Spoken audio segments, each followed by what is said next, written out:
يبسط في السماء كيف يشاء ويجعله كسفا فترى الودق يخرج من خلاله فإذا أصاب به من يشاء من عباده إذا هم يستبشرون وإن كانوا من قبل أن ينزل عليهم من قبله لمبلسين فانظر إلى آثار رحمة الله كيف يحيي الأرض بعد موتها إن ذلك لمحيي الموتى وهو على كل شيء قدير صدق الله العظيم.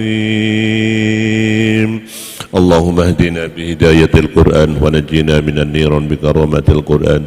اللهم ارزقنا بتلاوة القرآن آناء الليل وأطراف النهار ذكرنا منه ما نسينا وعلمنا منه ما جهلنا واجعله حجة لنا يا رب العالمين. ربنا آتنا في الدنيا حسنة وفي الآخرة حسنة وقنا عذاب النار. وصلى الله على سيدنا محمد النبي الأمي وسلم والحمد لله رب العالمين. الفاتحة.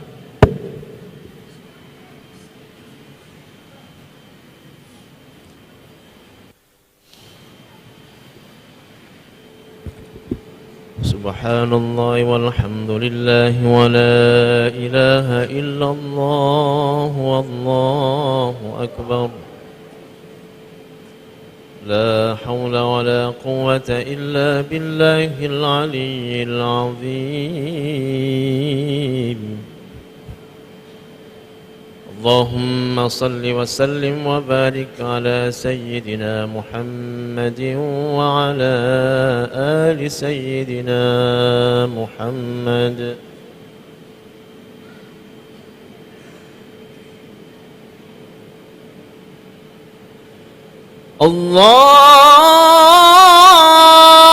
الله أكبر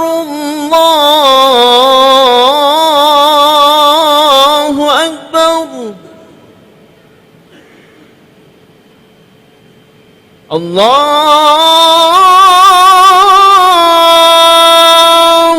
أكبر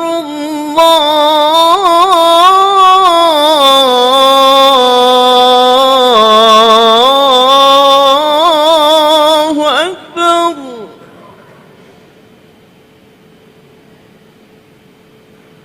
أشهد أن لا إله إلا الله.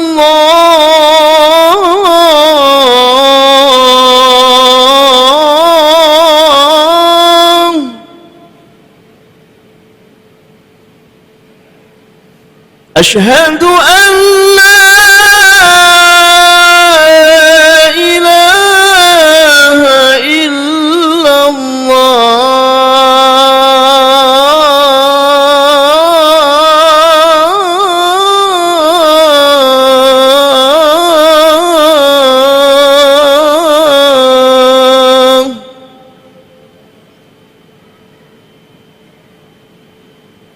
أشهد أن محمدًا رسول الله.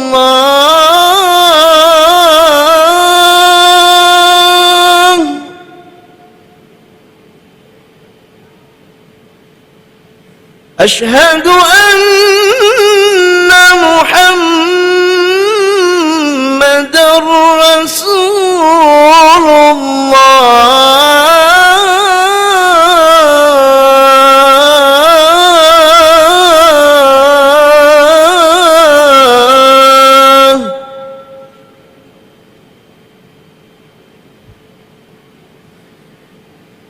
حي على الصلاة.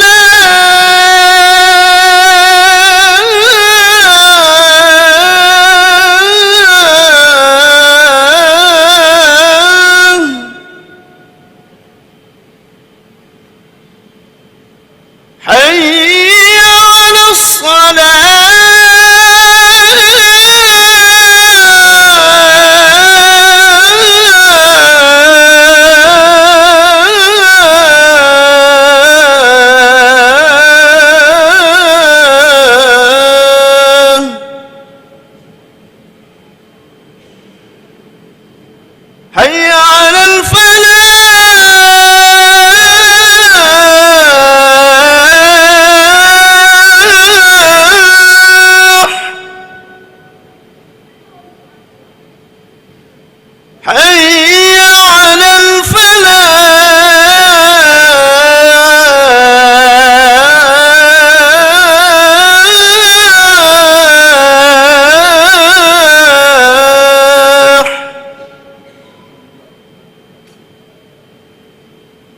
الله أكبر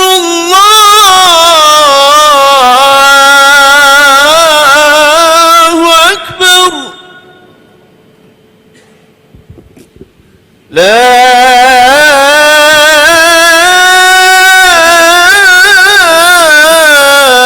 إله إلا الله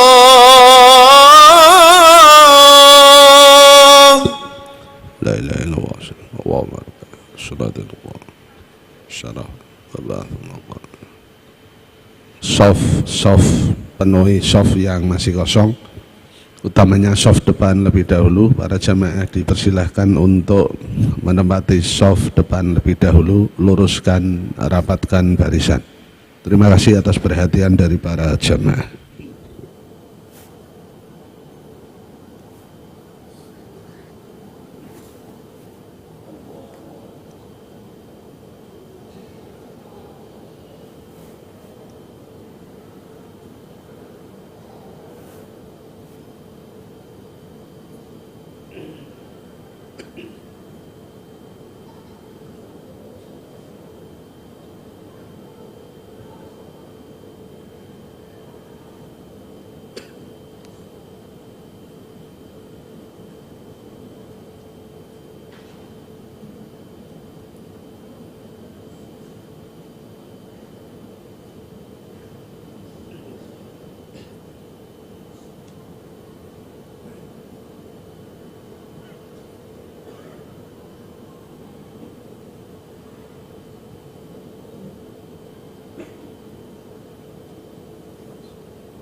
Assalamualaikum warahmatullahi wabarakatuh.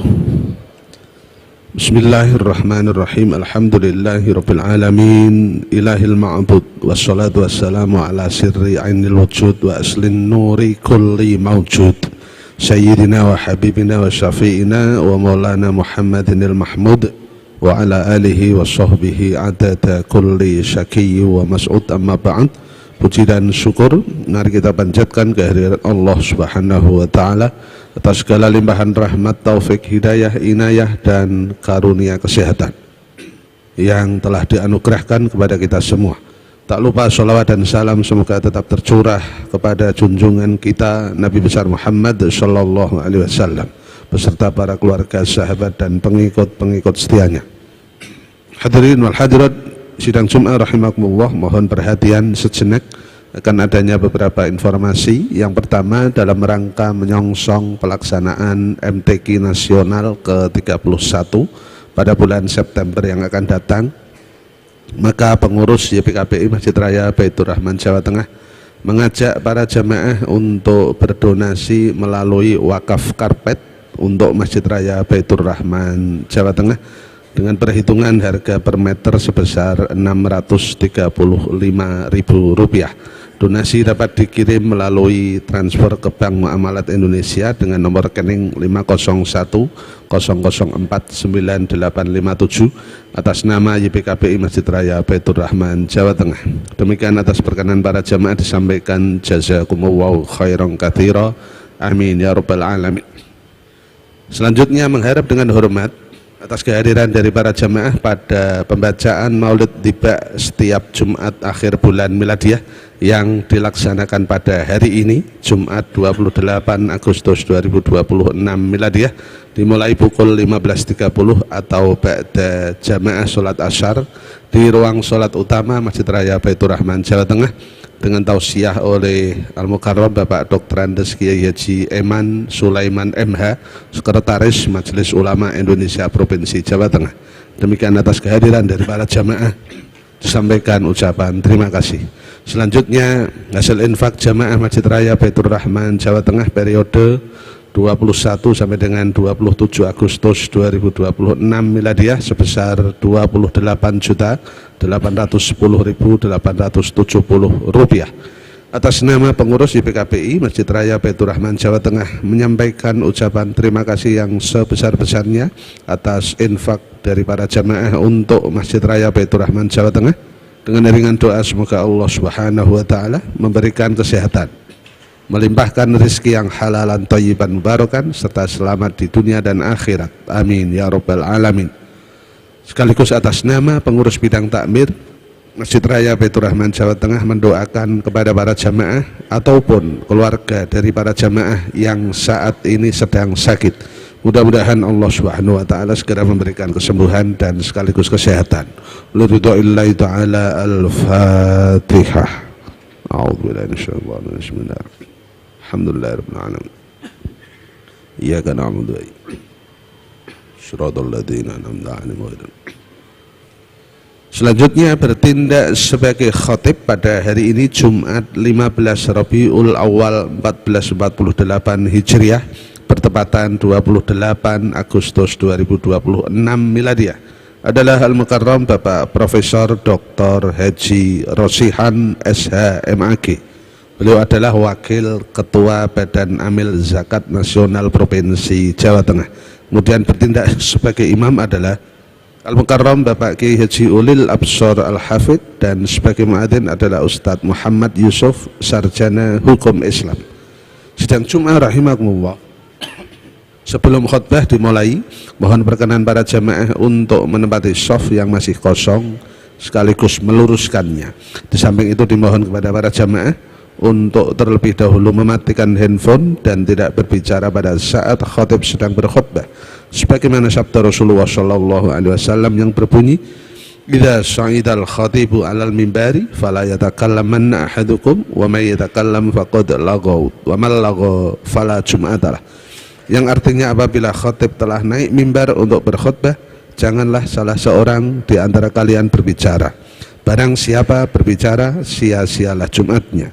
Oleh sebab itu mari kita dengarkan khutbah ini dengan tenang, dengan harapan mudah-mudahan Allah Subhanahu wa taala senantiasa merahmati kita semua. Amin ya rabbal alamin. Demikian informasi yang dapat kami sampaikan. Atas perhatian dari para jamaah kami ucapkan terima kasih. Wallahul muwaffiq ila aqwamit thoriq.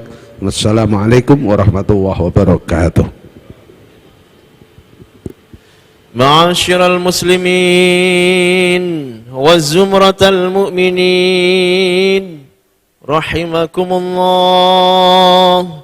روي عن أبي هريرة رضي الله عنه أنه قال قال رسول الله صلى الله عليه وسلم: إذا قلت لصاحبك يوم الجمعة أنصت والإمام يخطب فقد لغوت. أنصتوا واسمعوا وأطيعوا رحمكم الله. أنصتوا واسمعوا وأطيعوا رحمكم الله. أنصتوا واسمعوا وأطيعوا لعلكم ترحمون. اللهم صل على سيدنا محمد. اللهم صل على سيدنا محمد. اللهم صل وسلم وبارك على سيدنا محمد وعلى آل سيدنا محمد. اللهم قو الإسلام من المسلمين والمسلمات والمؤمنين والمؤمنات الأحياء منهم والأموات وانصرهم على المعاندين يا رب اختم لنا منك بالخير ويا خير الناصرين برحمتك يا أرحم الراحمين.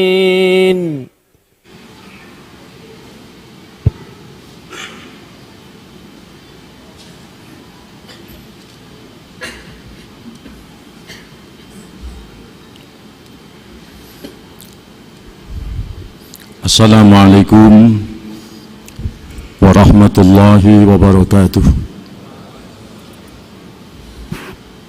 Allahu Akbar, Allahu Akbar, Allahu Akbar, Allahu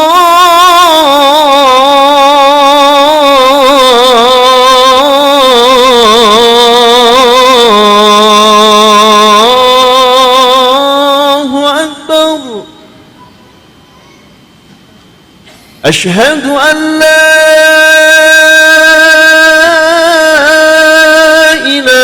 إلا الله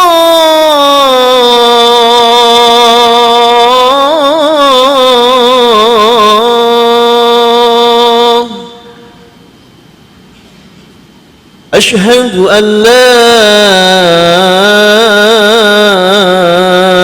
إله إلا الله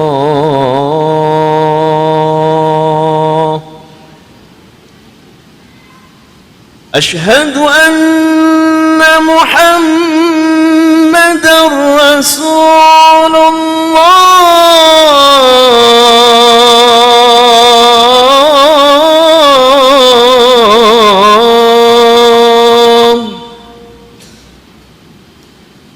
أشهد أن محمدًا رسول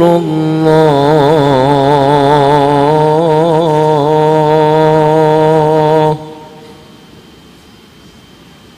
حي على الصلاة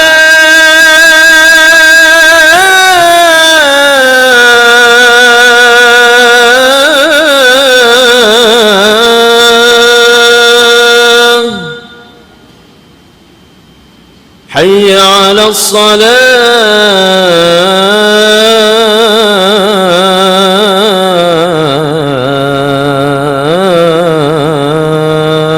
الصلاة حي على الفلاح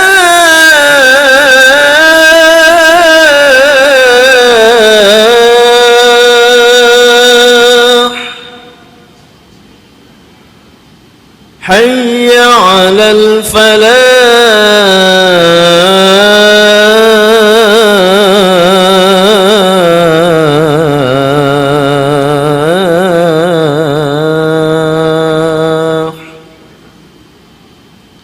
الله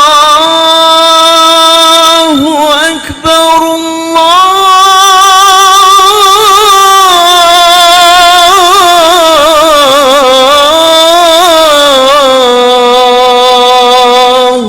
أكبر لا إله إلا الله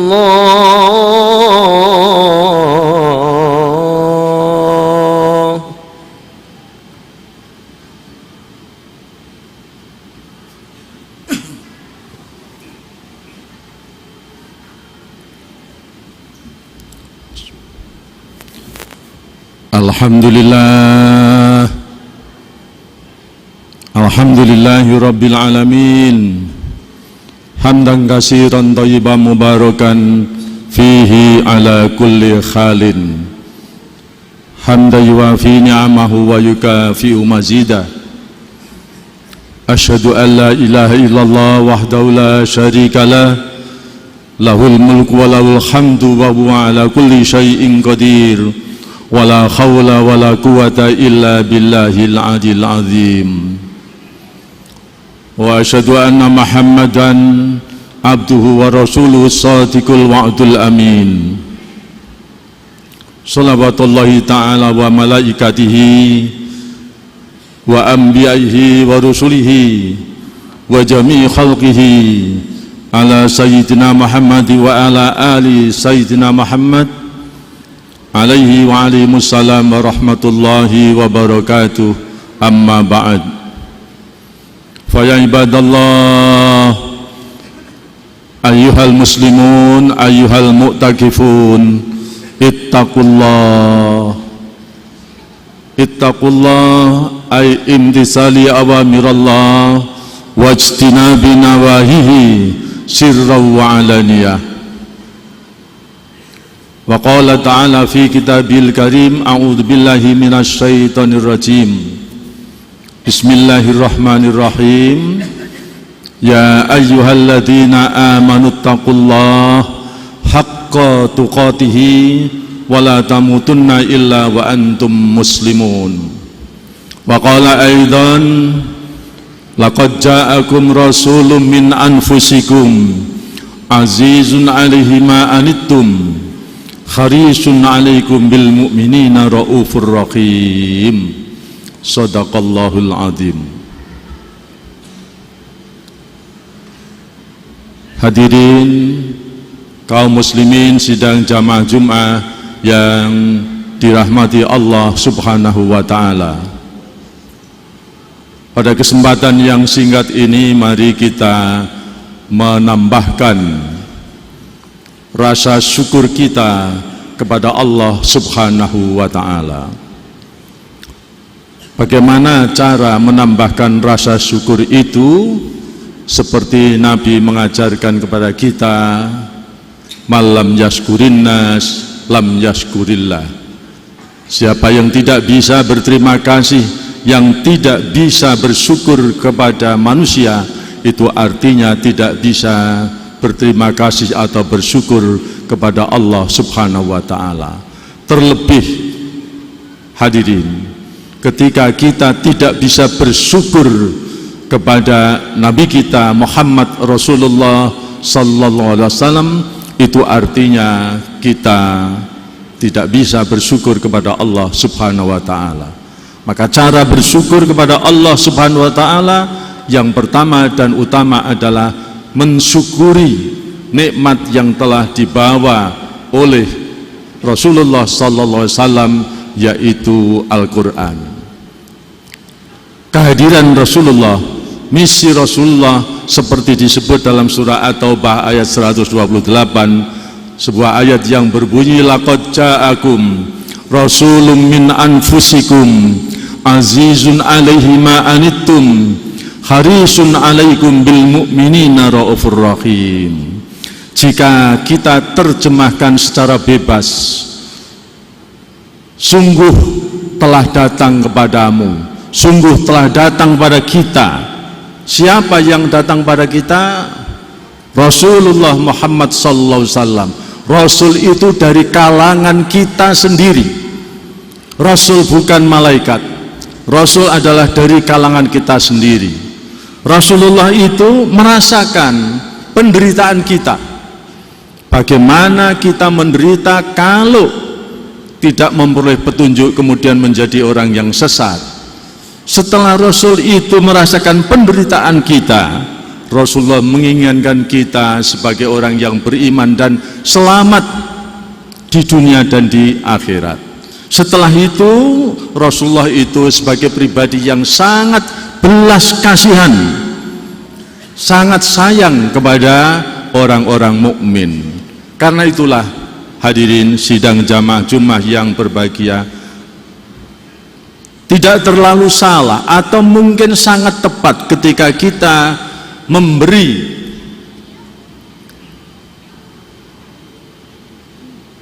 kepada Rasulullah sebuah gelar seorang reformasi. Beliau adalah tokoh reformasi pertama di dunia ini. Reformasi adalah bagaimana kita melakukan perubahan dari yang biasa menjadi yang lebih baik. Dan seperti yang kita dengar setiap Jumat, itu dikumandangkan kepada kita ajakan untuk bertakwa kepada Allah Subhanahu wa taala. Nah, takwa ini kemudian diajarkan oleh Rasul supaya kita selamat, maka kita tingkatkan takwa kita itu menjadi paling takwa.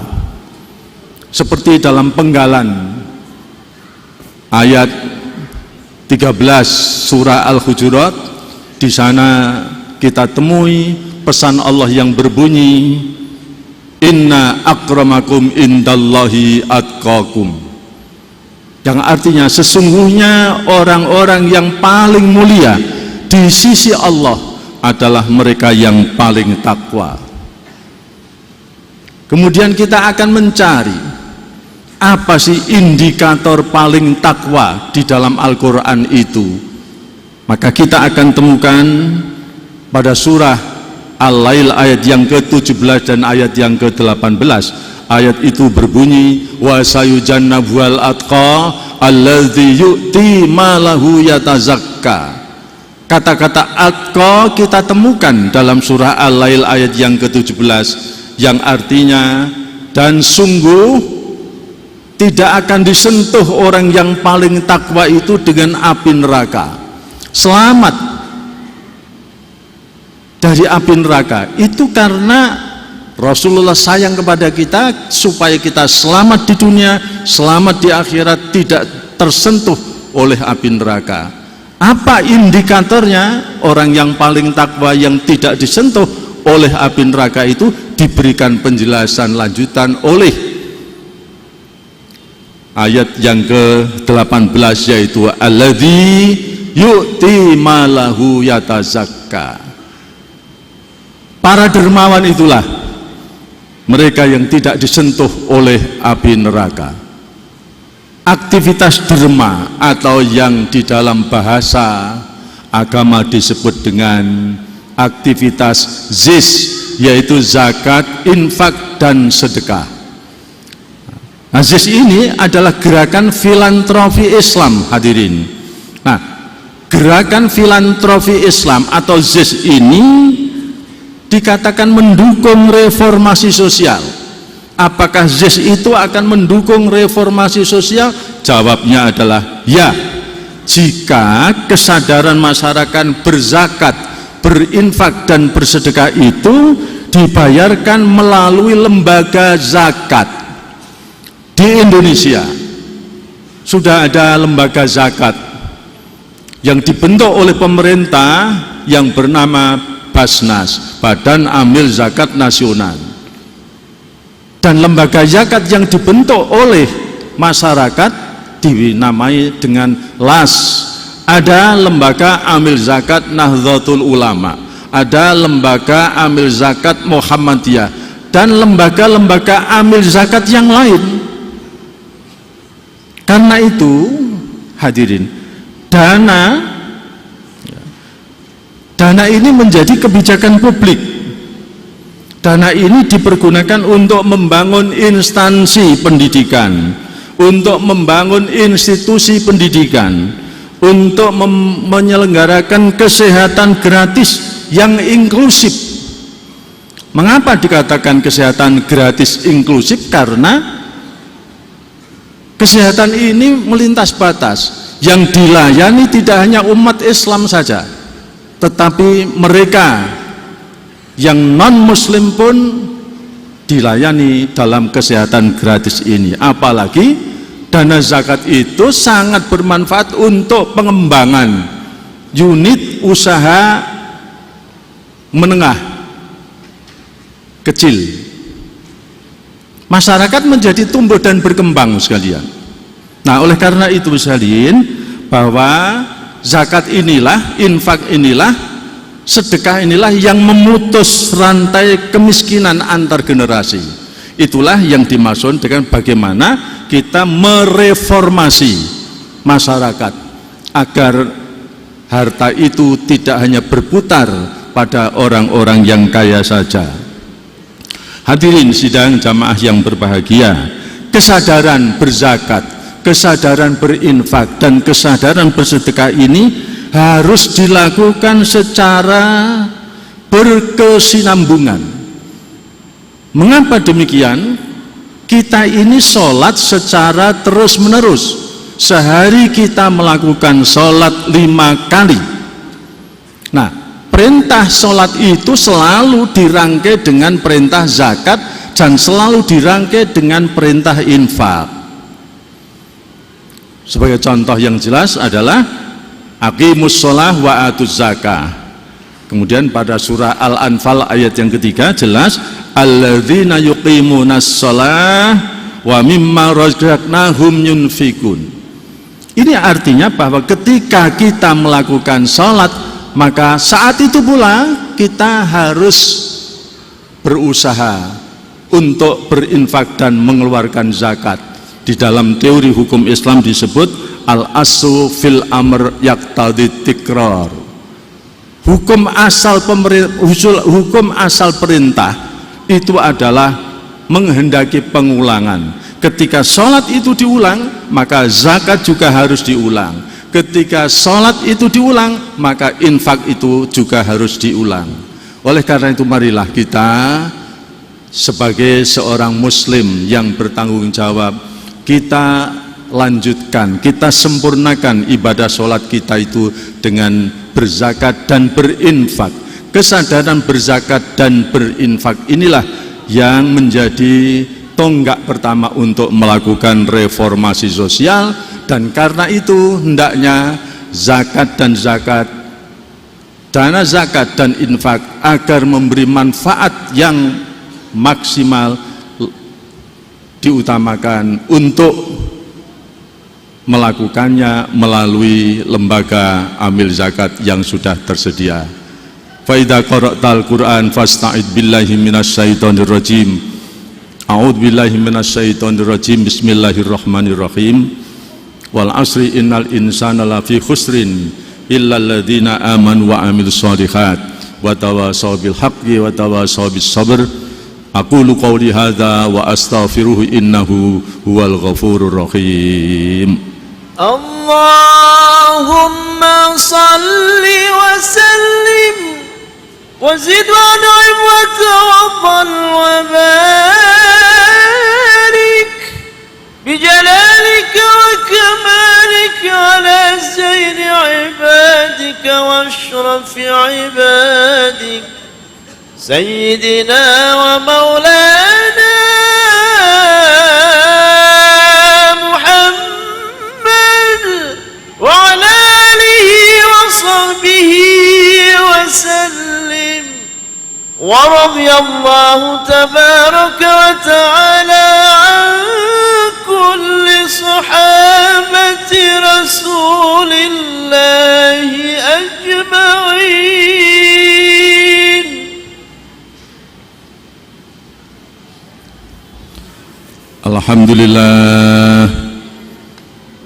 Alhamdulillahil wafidil qahar al-azizil ghaffar mukawwiril laili 'alan nahar tadhkiratan li ulil qulub wal absar. Asyhadu an la ilaha illallah al-barrul karim ar-raufur rahim wa asyhadu anna Muhammadan abduhu wa rasuluhu habibuhu wa khaliluhu al-hadi ila siratim mustaqim. Salawatullah wa salamuhu ala sairin nabiyyin wa kulli alin wa ala sairis salihin. Amma ba'd, fa ya ibadallah ittaqullaha mastata'tum. Wa qala ta'ala fi kitabil karim, a'udzu billahi minasy syaithanir rajim. Bismillahirrahmanirrahim. Innallaha wa malaikatahu yusholluna 'alan nabi. Ya ayyuhalladzina amanu sallu alaihi wa sallimu taslima. Allahumma salli wa sallim wa barik ala sayyidina Muhammad wa ala alihi wa ashabihi wa azwajihi wa dhurriyyatihi wa ahli baitihi wa tabi'in wa tabi'it tabi'in warda anna ma'hum birahmatika ya arhamar rahimin. Allahumma ighfir lil muslimina wal muslimat wal mu'minina wal mu'minat al ahya minhum wal amwat innaka qaribun mujibud da'wat. Amin. Allahumma inna nas'aluka jannata wa ma qarraba ilaiha min qaulin wa amalin, wa na'udzubika minan nar wa ma qarraba ilaiha min qaulin wa amalin. Amin. Allahumma inna nas'aluka min khairi ma sa'alaka minhu abduka wa rasuluka Muhammadun sallallahu alaihi wasallam, wa nasta'iduka mimma sta'adaka minhu abduka wa rasuluka Muhammadun sallallahu alaihi wasallam, wa antal musta'an wa alaikal balagh, wa la hawla wa la quwwata illa billah. Rabbana atina fid dunya hasanah wa fil akhirati hasanah wa qina adzabannar, wa adkhilna jannata ma'al abrari ya aziz ya ghaffar ya rabbal alamin, walhamdulillahi rabbil alamin. Ibadallah, innal wa ya'muru bil adli wal ihsan wa ita'i dzil qurba wa yanha 'anil fahsya'i wal munkari wal baghi ya'idukum la'allakum tadhakkarun. Fas'aluhu min fadli yu'tikum wa yazidkum wa la dzikrullahi akbar. Allahu akbar, Allahu akbar.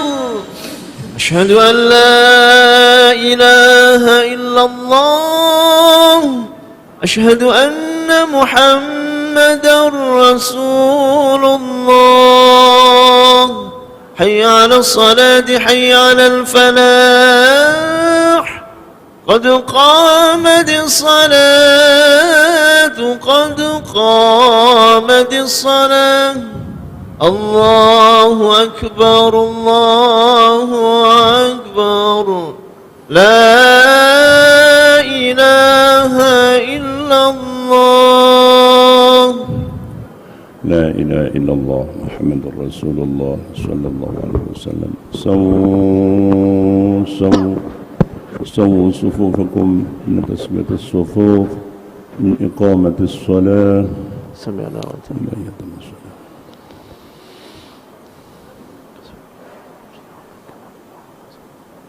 الله أكبر. Allahu akbar.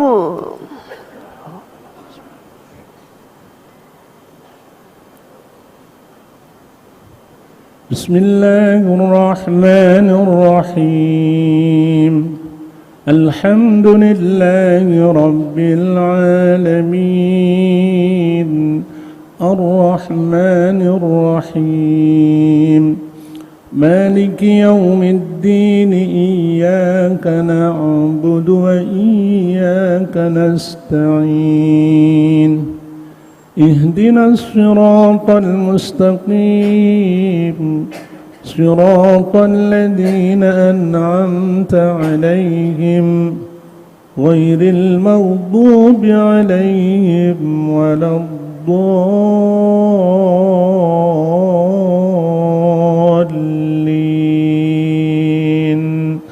آمين.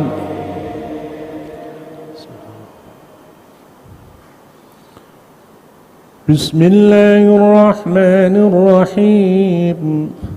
ألف لام ميم.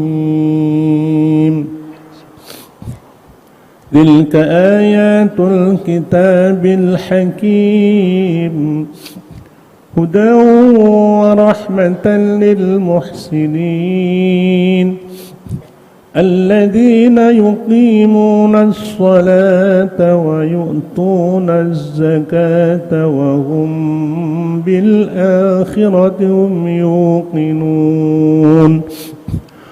أولئك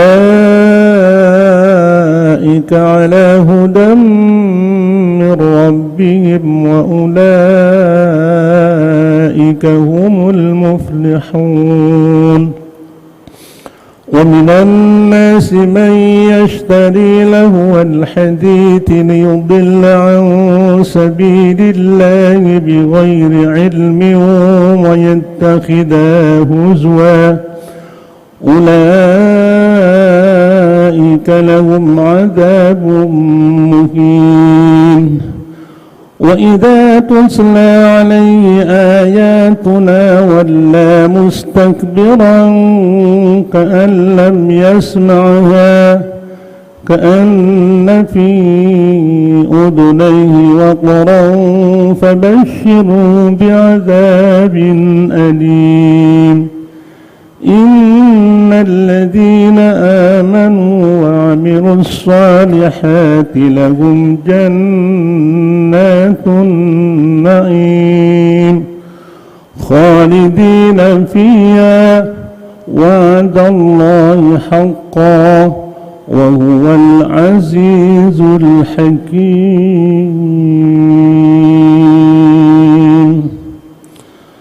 الله أكبر. الله أكبر.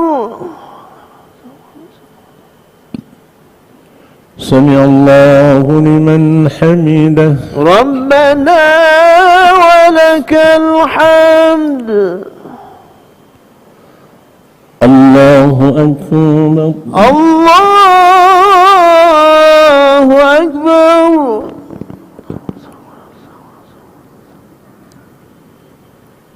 الله أكبر. الله أكبر.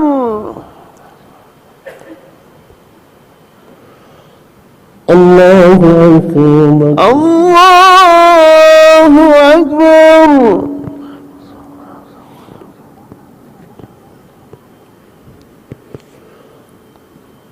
الله أكبر.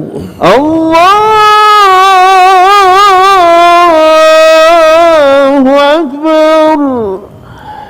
بسم الله الرحمن الرحيم.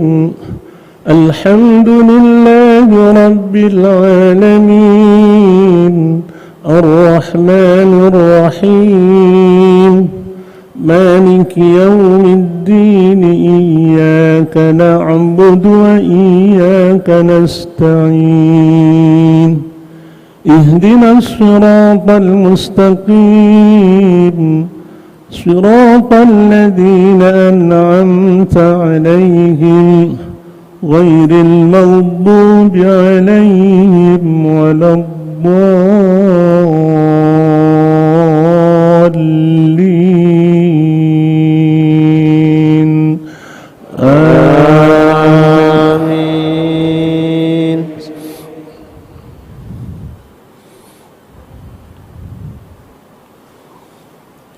لقد كان لكم في رسول الله أسوة حسنة لمن كان يرجو الله واليوم الآخر وذكر الله كثيرا ولما رأى المؤمنون الأحزاب قالوا هذا ما وعدنا الله ورسوله وصدق الله ورسوله وما زادهم إلا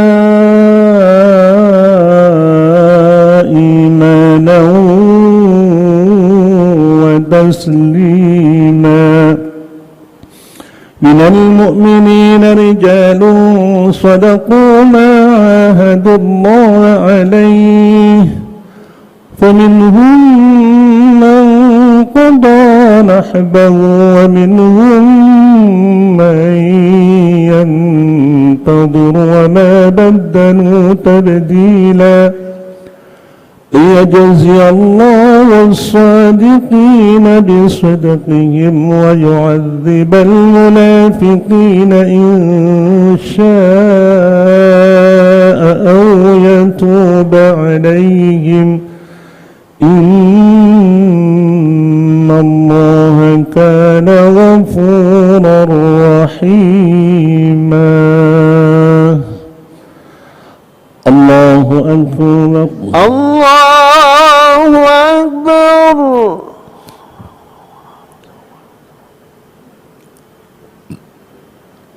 سمع الله لمن حمده. ربنا ولك الحمد. الله أكبر. أكبر الله أكبر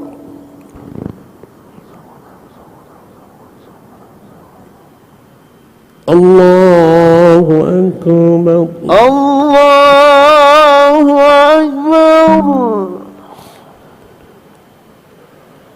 الله أكبر الله أكبر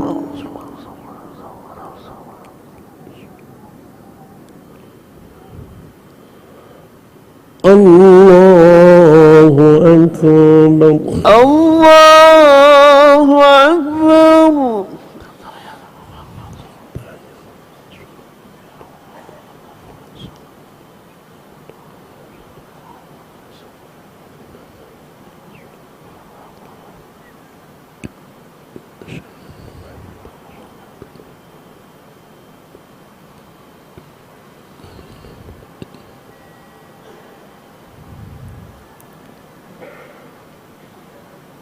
السلام عليكم ورحمة الله السلام عليكم ورحمة الله السلام عليكم ورحمة الله السلام عليكم ورحمة الله الفاتحة أعوذ بالله من الشيطان الرجيم بسم الله الرحمن الرحيم الحمد لله رب العالمين الرحمن الرحيم مالك يوم الدين إياك نعبد وإياك نستعين اهدنا الصراط المستقيم صراط الذين أنعمت عليهم غير المغضوب عليهم ولا الضالين اللهم صل وسلم على سيدنا محمد وسيدنا محمد سيد الأولين والآخرين وسلم ورضي الله تبارك وتعالى عن كل الصحابة والقرابة سيدنا رسول الله أجمعين وارض عنهم برحمتك يا أرحم الراحمين بسم الله الرحمن الرحيم الحمد لله رب العالمين حمدا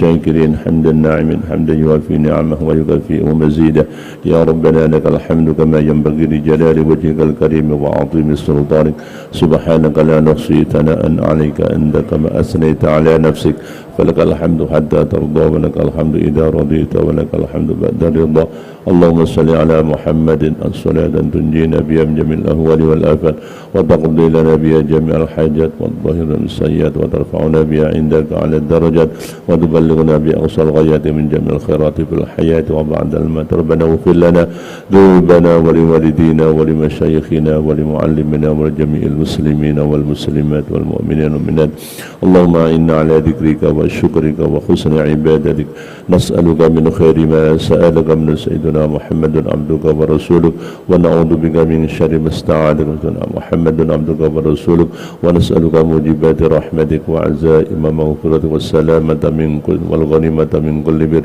اللهم إنا نسألك سلامة في الدين وعافية في الجسد وزيادة في العلم وبركة في الرزق وتوبة قبل الموت ورحمة عند ومغفرة بعد الموت اللهم إنا نعوذ بك من الجبن والبخل ونعوذ من العجز والكسل ونعوذ بك من غلبة الدين وقهر الرجال اللهم إنا نعوذ بك من جهد البلاء ودرك الشقاء وسوء القضاء وشماتة الأعداء ربنا هب لنا من أزواجنا وذرياتنا قرة أعين واجعلنا للمتقين إماما اللهم أرنا الحق حقا وارزقنا اتباعه وأرنا الباطل باطلا وارزقنا اجتنابه ربنا آتنا في الدنيا حسنة وفي الآخرة حسنة وقنا عذاب النار وادخلنا الجنة مع الأبرار يا عزيز يا غفر يا رب العالمين اللهم أحسن عاقبتنا في الأمور كلها وأجرنا من خزي الدنيا وعذاب الآخرة ربنا تقبل منا إنك أنت السميع العليم وتب علينا إنك أنت التواب الرحيم وصلى الله على سيدنا محمد وعلى آله وصحبه وبارك وسلم